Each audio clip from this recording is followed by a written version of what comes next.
Bonjour les amis. Bonjour tout le monde. Beaucoup de monde voudrait savoir comment ça se passe pour nous ici au Venezuela, la situation, etc. Mais nous avons un événement en urgence à traiter.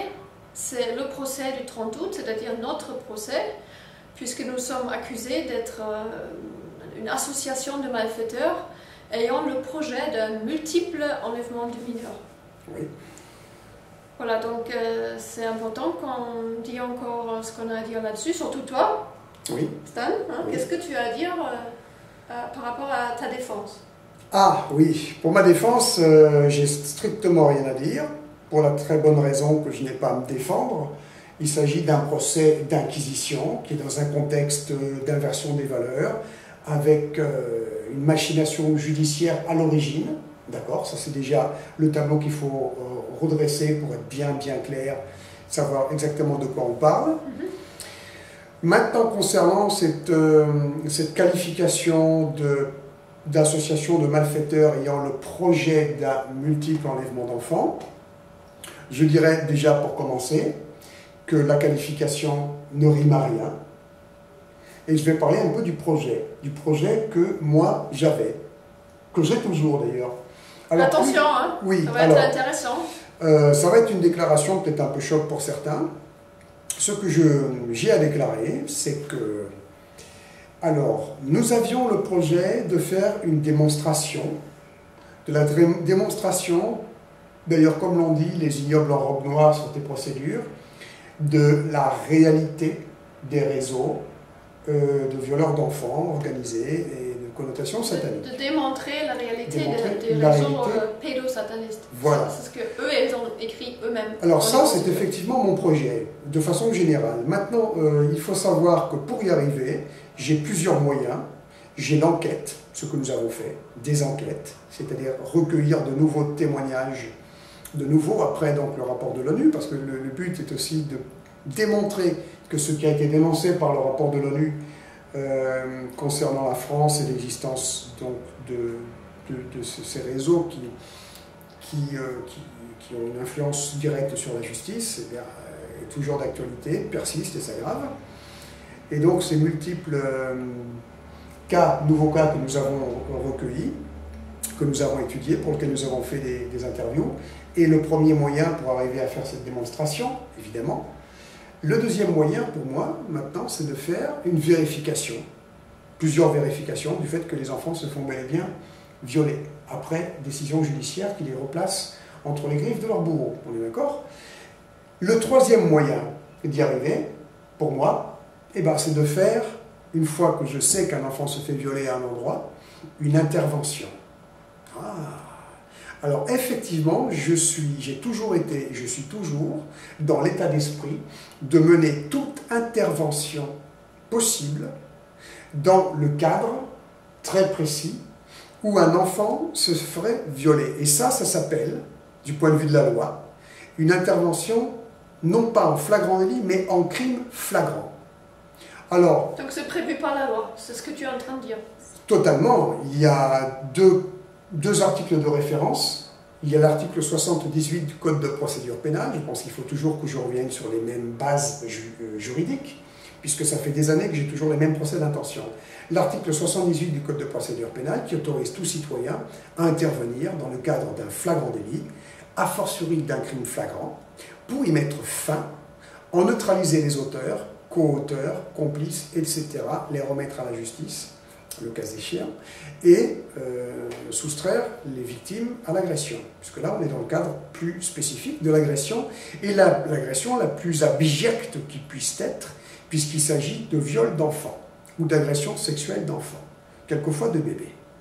Alors, le deuxième article de loi, et une suite d'articles, 328 à 329 du Code pénal, qui prévoit donc la légitime défense de soi-même et d'autrui. Et il faut savoir que quand un citoyen, tel que moi, est confronté à des faits criminels de viol d'enfants en flagrance ou d'agression sexuelle d'enfants en flagrance, ne pas intervenir et se mettre sous le coup de la loi. C'est intéressant ce que je vous dis là, donc c'est un petit rappel quand même. Donc mon état d'esprit de façon générale, depuis toujours, C'est pas compliqué. Depuis que j'ai démissionné de la gendarmerie pour pouvoir sauvegarder mon idéal et que j'ai mené une vie que certains qualifient d'aventurier, effectivement, j'ai toujours été ridiculisé pour mes tendances de justicier. Mais que voulez-vous quand on vit dans un monde d'inversion totale des valeurs où la justice est entre les mains d'une organisation criminelle de connotation satanique, totalement soudée avec les sociétés secrètes qui pratiquent le viol d'enfants? Eh bien, il faut bien trouver un moyen de faire un peu justice. Je ne crois pas que ce soit prévu comme étant de la criminalité par aucun texte de loi qui, pour le moment, est encore en vigueur dans cette imposture de République. Donc ça a toujours été mon état d'esprit. J'ai fait depuis des années, je ne sais pas combien d'interventions en flagrant délit. On a même, en 2001, essayé de me faire plonger pour ça, c'est une autre histoire, à La Réunion. Et donc, l'occasion de cette enquête que nous avons menée entre 2010 et 2012, pour moi, avec ce projet de démonstration, était l'occasion, effectivement, de pouvoir organiser ma mise en confrontation avec des cas de crimes commis en flagrance. Donc, j'ai toujours eu l'intention, je le répète, soyez bien attentifs, à cette occasion-là, mais de toute ma vie, de me mettre en situation de témoin de crimes flagrants sur des personnes vulnérables, et en particulier des enfants, et dans le type d'agression, en particulier de viol ou d'agression sexuelle, de façon à pouvoir intervenir, suivant ce que prescrit la loi. J'ai été clair? Donc maintenant, pour les juges qui regardent à ce moment-là, c'était ton projet pour l'affaire de Sandrine Gachadouin? Non, pour l'affaire de Sandrine Gachadouin, il n'y avait pas de projet. Il y avait une enquête avec à la clé une vérification que j'ai voulu faire, parce qu'il m'a paru qu'il y avait la possibilité dans ce cas-là de faire une enquête en approchant la petite Léa et en essayant de lui poser des questions. Ça n'a pas fonctionné, parce que la petite Léa a répondu, enfin la petite Léa de 12 ans à ce moment-là a répondu par la négative, qu'elle ne se souvenait pas ou qu'elle n'avait pas de souvenir. Et donc, de ce fait, je n'avais plus d'accroche, puisque mon plan, c'était pas vraiment un projet, mon plan était d'essayer de voir si cet enfant, cette adolescente disait « oui, je me fais violer » ou « mon petit frère se fait violer », et à ce moment-là, j'aurais dit « bon, écoute, ce qu'on va essayer de faire, c'est que tu vas me permettre à moi d'entrer dans la maison un soir où ça se produit. Et je vais vous sortir de là. » C'était ça, quelque part, mon plan. Mais à partir du moment où l'enfant me répondait, tu as répondu à toi d'ailleurs, non, je n'ai pas souvenir de quoi que ce soit. Pour moi, eh ben, c'est pas que l'affaire était close, c'est qu'il n'y avait plus grand-chose à faire. À ce niveau-là, il n'y avait pas de vérification possible, dans le sens où j'escomptais pouvoir faire une vérification. Et donc, la troisième phase qui aurait été de me confronter à un crime en flagrance n'était donc plus possible non plus. Et à partir de ce moment-là, nous avons refermé le dossier Sandrine Gachadouin. Parmi tous les dossiers que j'avais sous le coude, c'était d'ailleurs celui parmi les autres pour lequel il n'y avait plus de possibilité de penser à faire une intervention en crime flagrant. Maintenant, le seul vrai projet construit, puisque les ignobles en robe noire jouent sur les mots et avec les textes de loi, ils nous parlent de projet. Ben non, j'ai une intention forte. Et il n'y a que dans les pays arabes, l'Arabie Saoudite ou le Qatar, je crois, où on peut juger des gens pour leur intention. Donc mon intention est toujours de me confronter au crime, de façon à pouvoir intervenir en crime flagrant, en flagrant délit, et neutraliser l'auteur et les auteurs et sortir les victimes de là. D'accord? Et c'est de l'intention, ce n'est pas du projet, puisque pour qu'il y ait un projet, il faut quelque chose de construit. Voilà. Donc dans le cas de Sandrine Gachadouin, eh ben, absolument pas. C'est extrêmement clair. Mais ils ont déjà commencé à faire une connexion avec le fameux cahier de brouillon. Comme quoi, comme si ça avait été préparé. Oui. Ce qui est complètement faux. Alors on va on peut faire tous les montages entre les listes de courses, des pensées. Alors, si tu permets, je vais en parler. On va faire une très courte pause. On va revenir pour en parler. Donc voilà, les juges vont dire, voilà, le cahier de brouillon, ça prouve justement que c'est écrit noir sur blanc, que nous, ou toi, ou je sais pas, on a écrit des notes qui prouvent qu'on a voulu faire une intervention dans l'affaire de Sandrine Gachadois. Mais bon. J'aimerais juste, avant de parler du cahier de brouillon, que les choses soient bien claires et revenir avec une question centrale, fondamentale, qui doit être posée. Après, on en vient au cahier de brouillon. La question est, est-ce qu'une personne qui a l'intention, ou même le projet, s'il y avait un projet construit, d'intervenir en crime flagrant pour soustraire des victimes mineures, qui de plus est, au crime sexuel, qui de plus est quelque chose à notion criminelle? Voilà, c'est ça la question. Est-ce qu'il y a une notion de malveillance, a fortiori même criminelle, puisqu'on est accusé d'une association de malfaiteurs, il y a un projet criminel? Est-ce que c'est criminel? Est-ce que vous estimez qu'avec ça, la qualification d'association de malfaiteurs ayant un projet de multiples enlèvements d'enfants est ce qui convient à mon état d'esprit et à ce que j'avais l'intention de faire et que j'ai toujours l'intention de faire, je le répète encore une fois, à toute occasion, me confronter à des crimes commis en flagrant pour pouvoir intervenir. Nous vivons malheureusement dans une société d'inversion des valeurs. Bien sûr. Donc on est confronté à cette organisation criminelle représentée par les juges, par l'institution judiciaire, qui peuvent se permettre de nous accuser de criminels, oui, pendant que c'est eux. Parce que c'est eux qui font partie de ces réseaux pédophiles. Oui. Et qui accusent les gens qui travaillent contre exactement de ça. Avec tous les procès d'intention qui vont bien, c'est-à-dire de dire que moi je suis plus gendarme d'ailleurs depuis bien longtemps, donc un citoyen lambda n'a pas à s'occuper des affaires de justice, mais pourquoi donc, s'il vous plaît? Je répète encore une fois les articles de loi. Article 78 du Code de procédure pénale, c'est marqué dans la loi, mes amis, s'il vous plaît, tout citoyen a autorité pour intervenir dans le cas d'un crime flagrant, d'un flagrant délit, pour y mettre fin, en neutraliser les auteurs et les remettre à la justice. Non, c'est tout. Article 328 à 329 du code pénal, la légitime défense de soi-même et d'autrui, qui est prévu par la loi. Donc, oui, c'est prévu par la loi, mais ils condamnent toujours l'auto-justice, c'est-à-dire... Bien sûr, mais... Eux disent, c'est nous la justice, et toi, tu n'as rien à voir, et si tu le fais, on va te couper la tête. Voilà, mais c'est du procès d'intention, c'est du procès d'inquisition qui n'a absolument aucune base légale et qui est servi par des imposteurs. Alors moi, je vais vous dire, c'est servi par des sous-merdes, des ordures, tu me permets? Et vous allez avoir tendance à dire, oh là là, qu'est-ce qu'il a dit, mon Dieu? Mais nous n'avons pas affaire à des magistrats.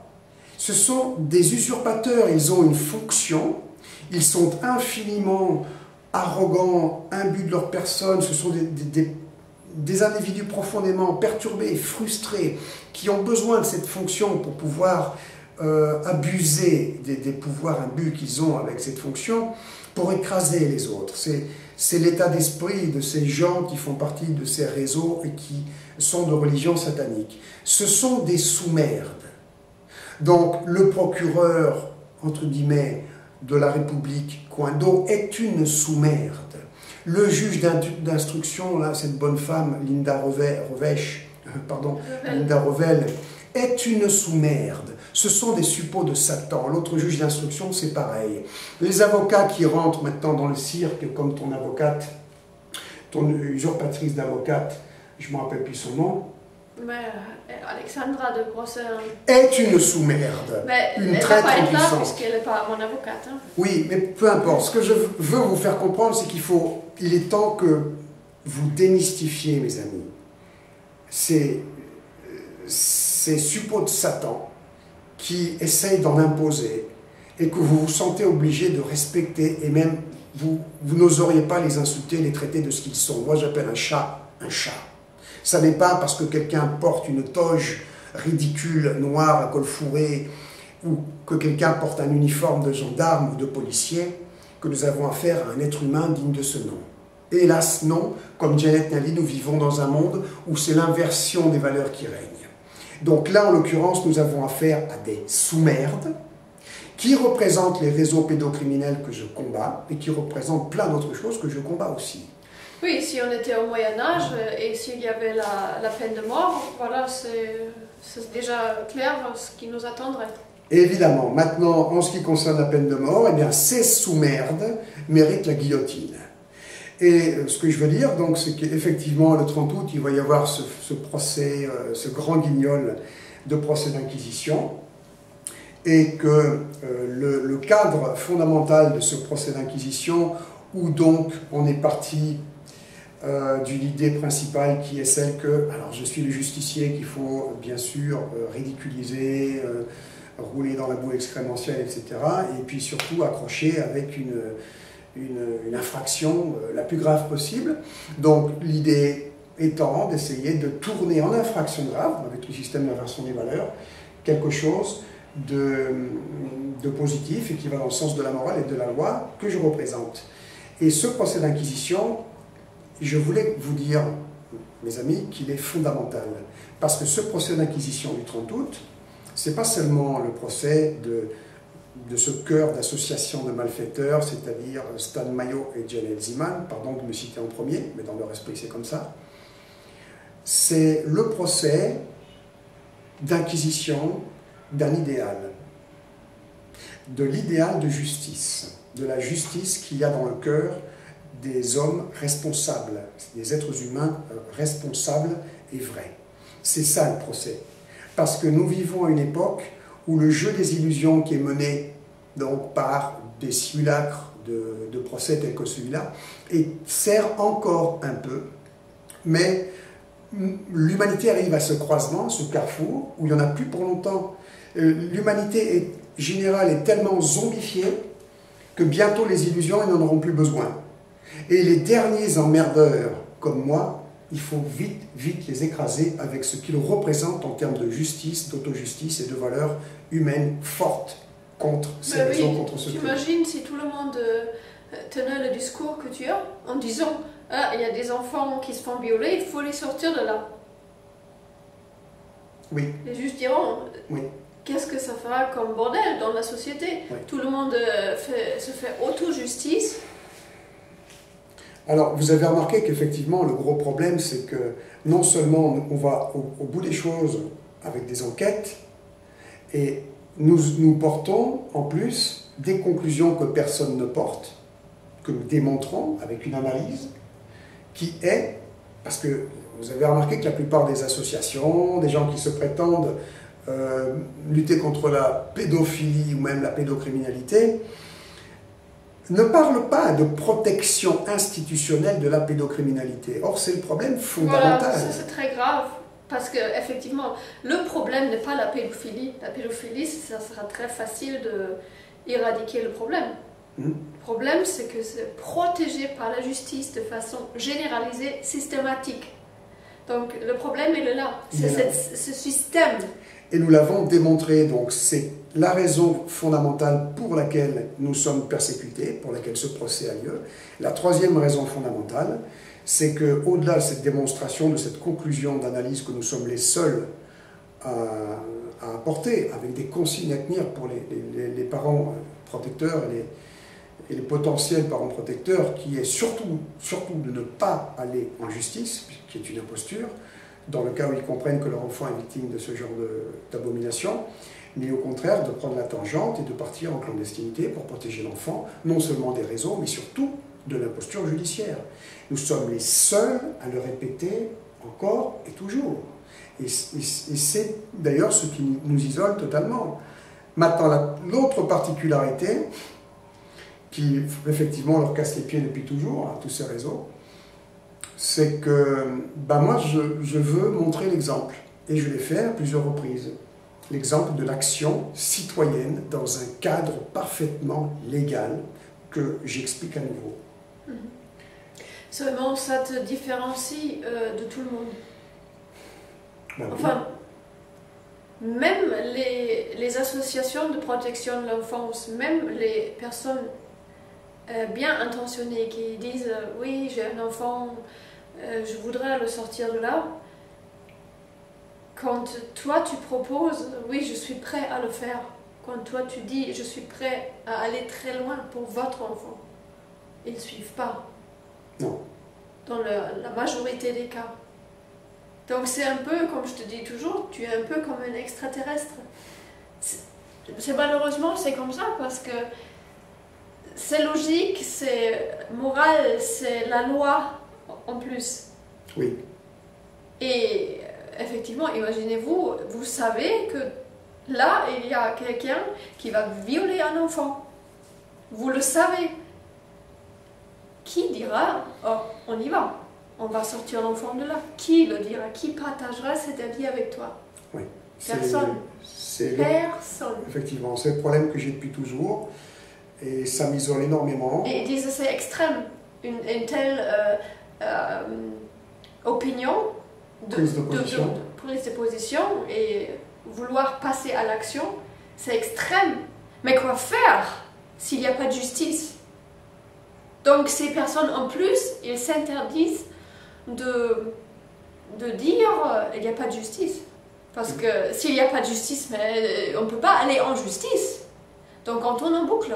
Ça ne sert à rien tout ça. Au contraire, on sollicite l'organisation criminelle qui a le monopole de la justice pour essayer de régler ces problèmes.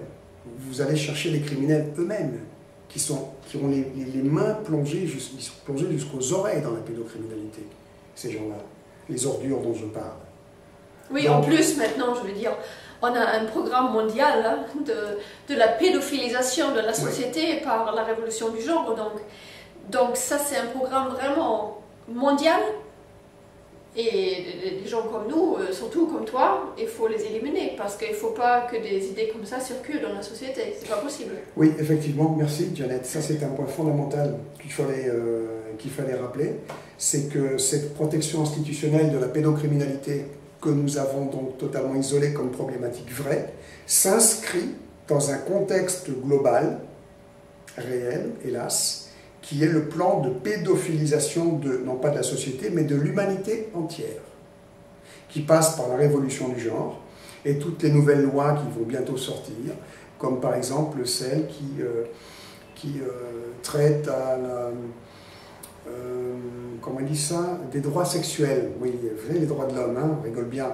Et bien là, pour le bétail humain, il y a des nouveaux droits qui vont sortir, qui sont les droits sexuels, qui veut dire que les droits sexuels, maintenant, on va les appliquer aussi pour des enfants.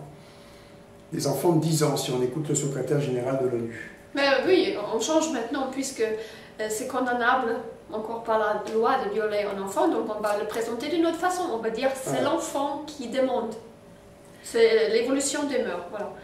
Tout ça, beaucoup de choses à dire là-dessus. Voilà, vous avez bien compris le processus, c'est-à-dire qu'on fait en sorte de sexualiser l'enfant dès le bas âge, par tous les moyens, à travers les programmes de l'éducation nationale, de l'initiation à la pornographie à l'école, etc., etc., pour pouvoir dire après, ben oui, mais les enfants, regardez, ils évoluent, il faut adapter les lois, ils sont consentants, au contraire, ils sont même demandeurs. Et ces abominations vont permettre une façon très à droite d'amener la légalisation de la pédophilie, et personne ne réagit.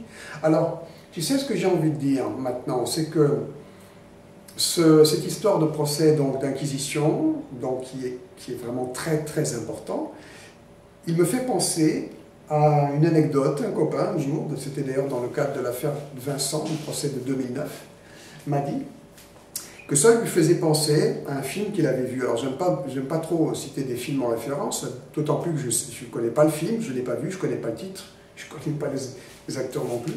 Mais bon, la petite histoire en question, c'était l'histoire d'un chasseur de vampires qui, à la fin, perdait sa guerre et il était attrapé par les vampires, il était mené au tribunal, il était jugé par les vampires. C'était les ignobles en robe noire, pardon, les juges, c'était des vampires. Le président du tribunal était un vampire, les jurés c'était des vampires, et le public derrière c'était des vampires aussi. Et c'était lui, au centre, le terroriste, le criminel. Et nous n'en sommes vraiment pas loin. Là, ça m'y fait penser de plus en plus, parce que le 30 août, vous allez avoir donc la bande de vampires, ça c'est clair. Vous allez avoir le public Alors les premiers rangs, ça sera tous les faux témoins, tous les Chauvet et compagnie certainement. Et vous allez avoir aussi, alors venez couverts, hein, avec des cirés, vous savez, vous allez avoir un défilé de bombes à merde. Hein. Et pardon d'être vulgaire. Je parle des gens qui vont venir essayer de me salir, de dire que oui, Stan Mayo m'a proposé de kidnapper mes enfants. Non, non, je n'ai proposé à personne de kidnapper qui que ce soit. J'ai bien souvent, effectivement, dit, vous savez, si vous voulez, j'essaie de sortir vos enfants de là, il y a un cadre légal qui me permet, en tant que citoyen, de tenter quelque chose et de le faire. Je vous ai déjà tout expliqué tout à l'heure, c'est très clair. Donc, ça va être un défilé de bombes à merde, attendez-vous à tout. Et donc, c'est intéressant de voir que nous arrivons au stade où, effectivement, les vampires sont en train de contrôler totalement le monde. Et le public, pour ceux qui ne sont pas officiellement vampires, ben, et majoritairement, c'est de la zombification. Hein. Mes amis, il faut se réveiller. Parce qu'il faut prendre position. Il faut prendre position contre ce que nous combattons fondamentalement. Parce que l'humanité ne va pas s'en sortir. Oui, mais tu es encore comme un extraterrestre, c'est parce que tu vas dire à quelqu'un, voilà, je montre un exemple, faites pareil, hein, c'est ça que tu es en train de dire. Mais je te dis, bon, je sais comment les gens, qu'est-ce qu'ils pensent. Parce que qui est prêt à sacrifier ce que toi tu as sacrifié? Et moi finalement aussi. Qui va faire ça? Qui va dire je vais partir en clandestinité parce que de toute façon dans le système, dans la justice, il n'y a pas de solution. Si je fais une action qui est bien, je sors un enfant d'une situation où l'enfant est violé, mais c'est le mur, je vais contre le mur, c'est ce que tout le monde dit, c'est ce que tout le monde nous a dit, vous allez droit contre le mur, il n'y a pas de solution, combien de temps vous allez survivre? Allez-vous survivre? Oui, et aller droit contre le mur, c'est quelque part c'est un peu vrai, mais aussi c'est parce que nous sommes tous formatés au raisonnement cartésien. Le raisonnement cartésien, il est induit par l'imposture sociétale, il est vraiment là pour nous formater et nous déshumaniser. Alors oui, ça peut paraître, vous savez, c'est fou d'intervenir en suivant le code de procédure pénale, le code pénal d'ailleurs, pour sortir un enfant des griffes d'un réseau qui le viole et qui le torture. Mais c'est ce que, humainement, on doit faire. Il n'y a pas d'autre alternative. Et humainement, on est au courant qu'un enfant subit ça. On doit tout risquer pour sortir de là. C'est tout. C'est tout. Mais nous, il faut que je vous réveille, excusez-moi, nous vivons dans un tel degré d'inversion des valeurs où on préfère dire « Ah ben non, c'est pas raisonnable, c'est totalement même déraisonnable, tu vas droit dans le mur. » Mais oui, ben je veux aller droit dans le mur, excusez-moi. Je veux aller droit dans le mur et je suis prêt à tout perdre, y compris la vie, ça ne me pose pas de problème, parce que c'est mon devoir d'être humain. Est-ce que je suis le dernier être humain sur cette planète? Mais j'espère que non, bon sang.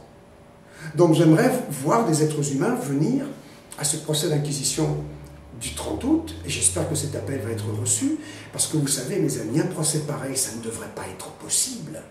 Ce procès d'inquisition clé, on vous a expliqué pourquoi il est clé, ce que je représente en termes d'idéal, excusez-moi de dire je, eh bien, il y en a des milliers, si ce n'est pas des dizaines de milliers, dans toute la France par an, peut-être même beaucoup plus, en fait, je n'ai pas vraiment d'idée de chiffres, contre des mères protectrices, des parents protecteurs, qui écrasent, qui brisent des parents protecteurs, qui écrasent pour toujours des enfants, avec des décisions de justice, entre guillemets, au pénal et au civil, pour les remettre directement entre les griffes des criminels, pédophiles, des réseaux, des vampires. Et ça se passe dans le plus grand calme. Et ça se passe dans le plus grand calme. Donc, les mères disparaissent en asile psychiatrique, en prison.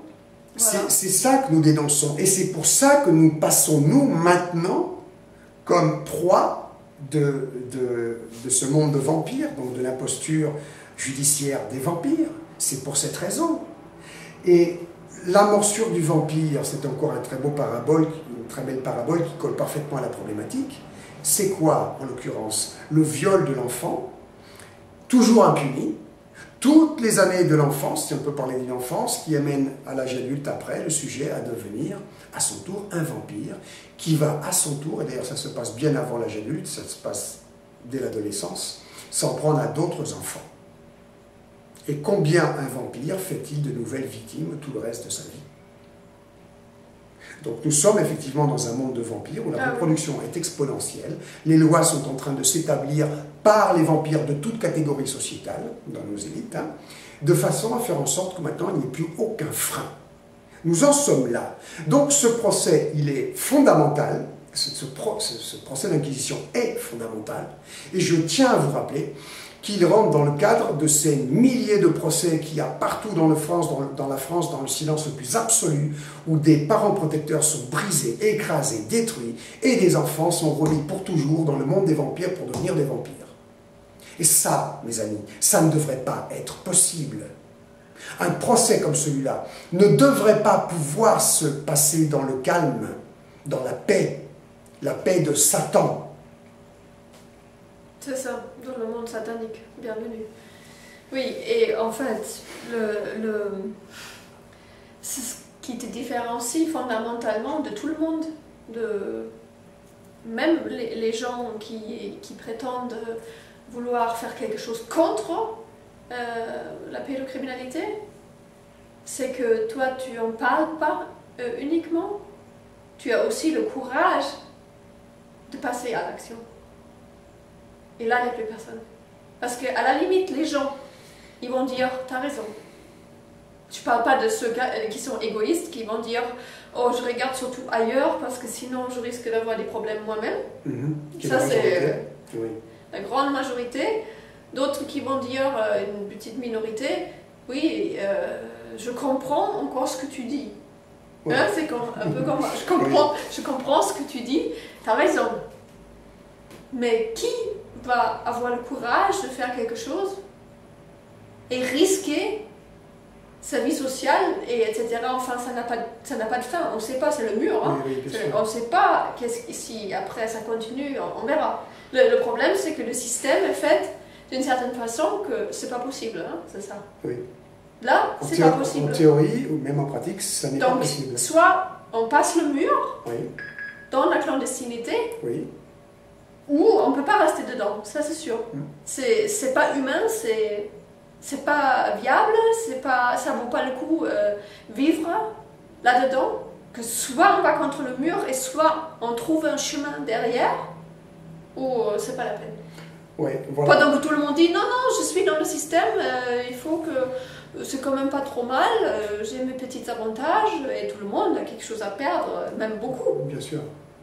Donc chacun pense à soi et l'égoïsme se développe et le problème, c'est le problème des autres seulement. Ça avance et dans la société de demain, dans le monde de demain, il n'y aura que des vampires et les enfants seront tous violés parce que c'est les droits sexuels de l'enfant. C'est l'éducation sexuelle. Ce sera la norme.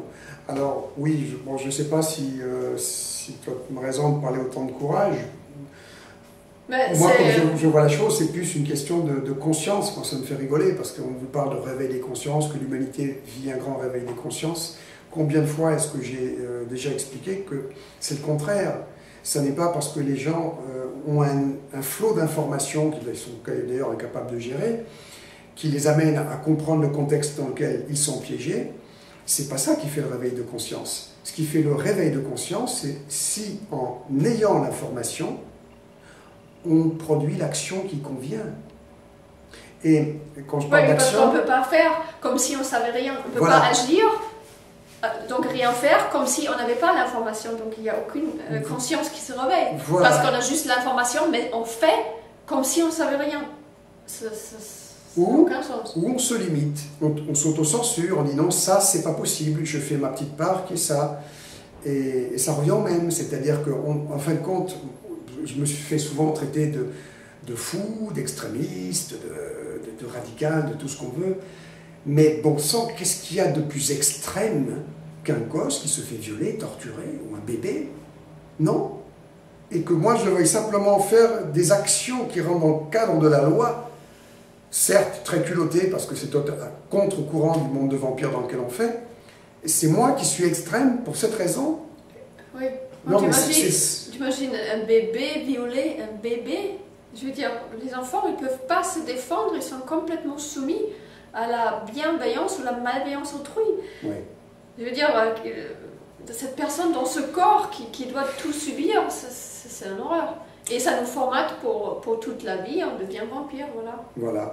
Et là où je veux, vous allez encore dire que je vais très loin, mais c'est une réflexion que je me permets de relancer à mes amis, c'est-à-dire aux gens qui nous comprennent, qui nous soutiennent, qui sont avec nous, mais peut-être pas encore assez.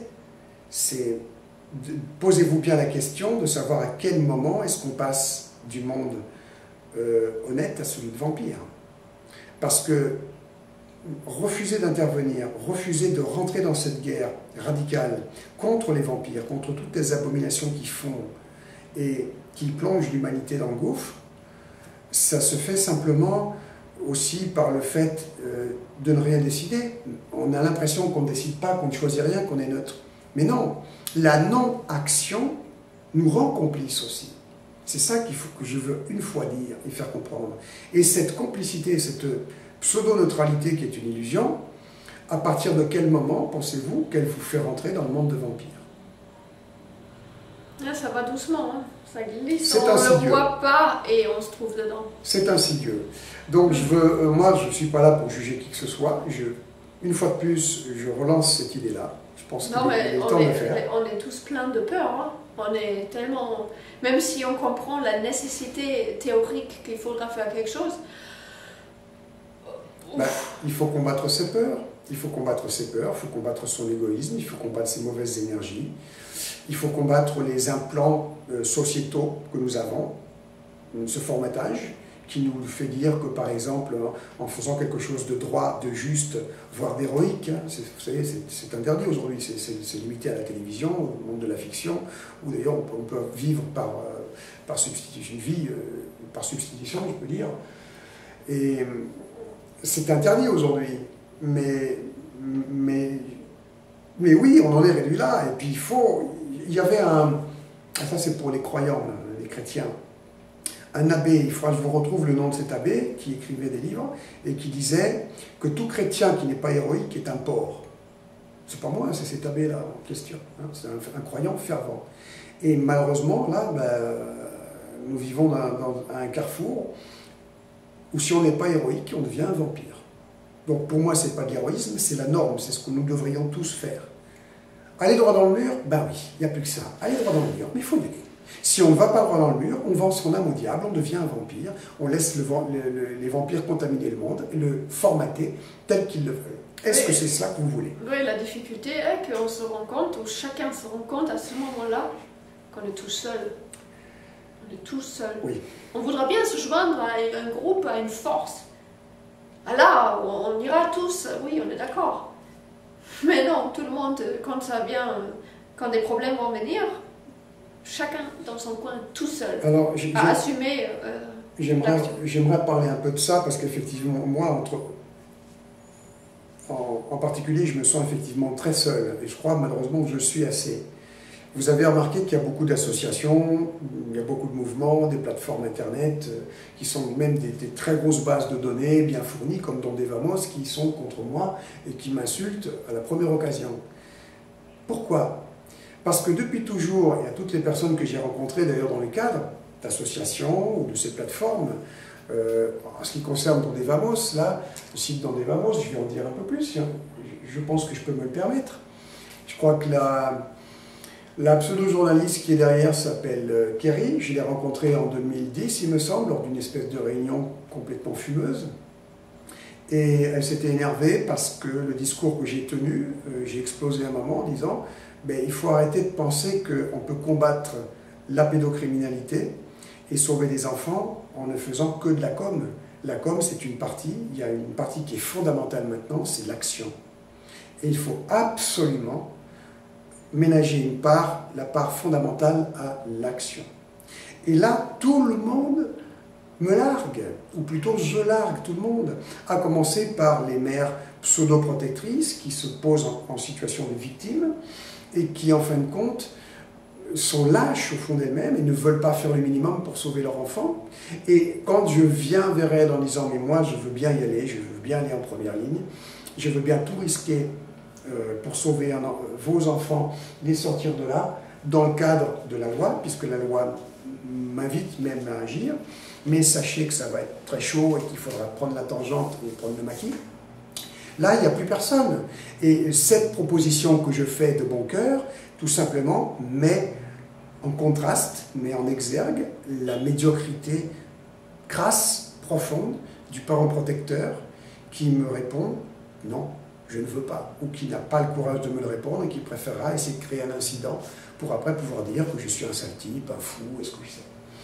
Et ça aussi, pardon, je veux finir, ça aussi ça concerne les associations, parce que combien d'associations est-ce que j'ai essayé de contacter pour différentes raisons, et c'est toujours le même son de cloche. C'est à partir du moment où je fais comprendre que, bon, c'est bien gentil tout ce qu'on fait dans les associations, mais à un moment donné, on ne parle plus de pédophilie, on est d'accord, on parle de pédocriminalité, ok, on parle de protection institutionnelle de la pédocriminalité, on est toujours d'accord, de moins en moins, parce que là ça veut dire qu'on va aller à contre-courant de tout le système sociétal si vraiment on veut sauver des gosses et des parents protecteurs, et que ben là, encore une fois, plus personne ne suit. C'est tout. Et donc, il y en a beaucoup qui m'ont fait le reproche. Oui, mais tu t'embrouilles avec tout le monde, et donc tu restes toujours seul dans ta connerie, etc. Ben oui, je reste toujours seul dans ma connerie. Et ma connerie, c'est quoi? Eh bien, c'est de dire qu'un être humain de conscience, qui est au courant de ce qui se produit, doit apporter sa petite part. Et sa petite part dans ce combat, c'est quoi? C'est sa vie. C'est tout. Et là, je vais finir ça par une parabole, une légende qu'on balance toujours. D'ailleurs, sans comprendre la conclusion de cette histoire-là, c'est David et Goliath. On me dit, oui, mais t'es comme David contre Goliath. Mais David, la petite part qu'il a apportée contre Goliath, c'est sa vie. Voilà, c'est ça, apporter sa petite part dans un combat comme celui-ci qui est crucial. C'est sa vie. Il faut déjà être prêt à sacrifier sa vie sociale. C'est la première chose qui se produit. Et après, être prêt à sacrifier sa vie physique. Et là, on a peut-être une chance de sauver son âme, à condition d'être sincère et vraiment d'y aller. Ça, c'est sa petite part qu'on apporte dans le combat. Et David contre Goliath, eh ben, excusez-moi mes chers amis, mais David, il a gagné. Il est allé avec ses attributs, sa fronde, sa pierre, donc avec peut-être 99% de chance de se faire aplatir par un géant, et ben, il a gagné. Donc, je ne sais pas si on va gagner, c'est probablement une cause perdue, je sais qu'il faut se battre.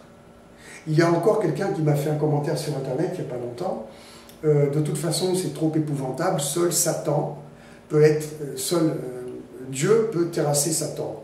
Il ne s'agit pas de terrasser Satan ou Lucifer, il s'agit de le terrasser en nous. Et pour le terrasser en nous, il faut se battre, risquer sa vie jusqu'au bout et se battre. Voilà. Oui, parce qu'il y a deux sons de cloche, une qui dit ça, l'autre qui dit ça. La raison dit ça, le cœur dit ça. Et qui a toujours raison, ce qui prime normalement chez les gens, c'est la raison, c'est la logique, c'est pas le cœur. On peut voilà. Contourner ça et ça va s'étouffer et ça va disparaître et moi je vais vivre ma vie plus ou moins bien. C'est ça. On refait une petite pause, si on a encore quelques petites déclarations à faire, on va revenir, ça va être assez rapide. A tout de suite.